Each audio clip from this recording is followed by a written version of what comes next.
We're perfectly normal people. We're probably your coworkers, your family, or your friends, and we're having quite extraordinary experiences. And we're all trying to understand what's happening to us, who's doing it, and why. I had gone down to bed that night when 4 of these beings came into my house, and I was still awake, laying down in my bed.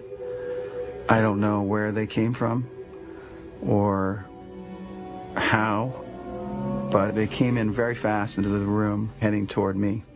And then they were all down the side of my bed, 4 of them, again, to my right.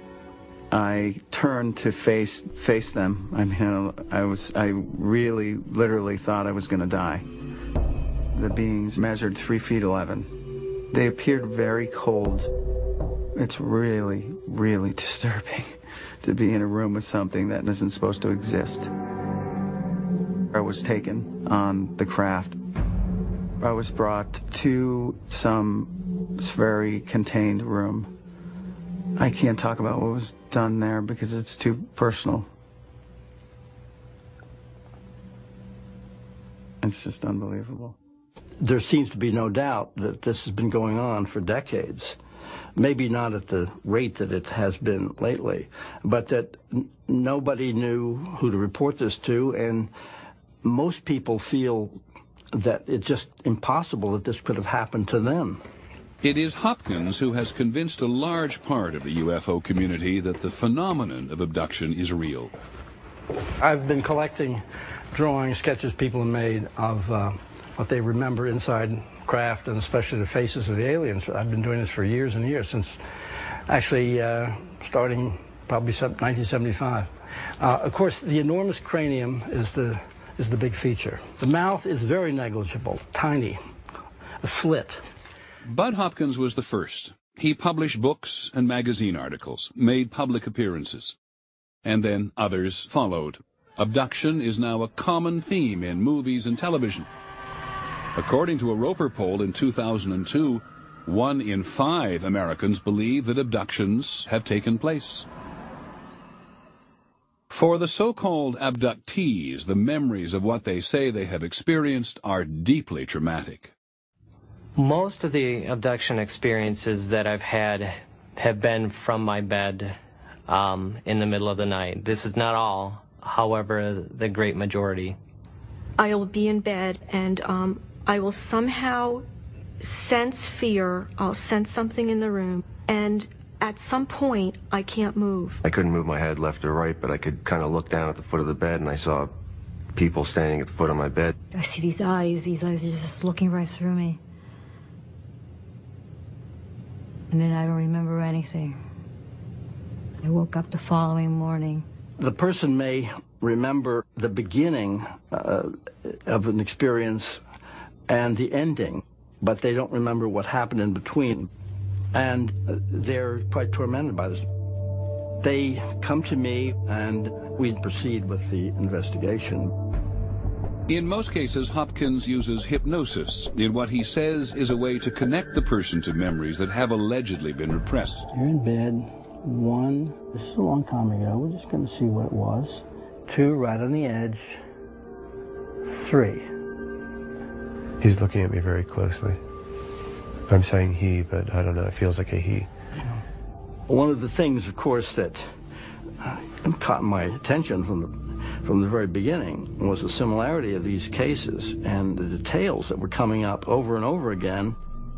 Through hypnotic regression, I came to realize that there was a spaceship maybe 100 feet in the air off to the left of front of my house, and an alien came in, was next to my bed. It put its hand out, and I put my hand out. Sort of a chalky skin, very dry to the touch, and I don't really remember how, but suddenly we were sort of floating. They brought me in front of a being that was so horrifying that I'll never be able to, put it out of my memory. It was very tall, probably about 7 foot tall. Very tall and very thin and very gangly scary, and sometimes insect. almost like an insect, very frightening to me. And I found myself in this room, and I was lying on this stretcher, and this being, I don't even know how to say this, he started to put my legs apart. They put like a jock strap on you of some sort with a tube attached to it, and it runs to a machine, and they somehow extract sperm. I don't know how they do it. And this female brought a baby, and she sort of handed him to me. And I instantly said, this baby is mine. I know he's mine. She pulled the baby away from me and said, no, this baby is ours. What happens in one of these episodes is that a person is emerging from rapid eye movement sleep, REM sleep, the stage of sleep when we do most of our dreaming. When we are in REM sleep, our entire body is paralyzed. It's probably a good thing, otherwise we act out our dreams. But in one of these episodes, what happens is that the person's eyes can open, they can see their bedroom, they're awake, they're conscious, and they're also aware that they're totally paralyzed. And suddenly they feel tingling sensations coursing through their body. They'll see lights flashing, sounds buzzing, and feel a sense of presence in the bedroom. If you don't know what this is, it can be a very frightening experience. These sorts of episodes have been reported throughout history and throughout cultures. The incubi, the succubi, the demons that used to visit people in the Middle Ages.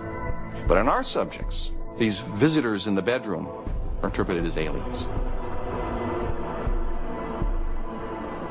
And finally, these individuals, our subjects, will often go to hypnotherapists, often who believe in such things, and will then hypnotize them and do so-called regression sessions, where they'll take the person back to the moment where they were paralyzed in bed and try to find out what happened next. At that point, you get these quote-unquote memories emerging of being taken out of the bedroom, through the window, up into a spaceship, being experimented upon by these alien beings, participating in hybrid breeding and all sorts of other exotic adventures. And so, at this point, you've got yourself an alien abductee. The abductees reject any psychological explanation. They believe their experiences are real. You know, it's not some vague apparition or something. These guys were three-dimensionally in the room with me. What I remember is definitely real. It was very real to me. It's real. These people were moved and terrified and touched by their memories and what they believe happened to them, and that's why they believe. I think if I had recovered a memory like that, I'd have a hard time disbelieving it too. If this is real, it has to do with every single one of us, and we need to know more. I mean, there needs to be more questions asked, more. It's important.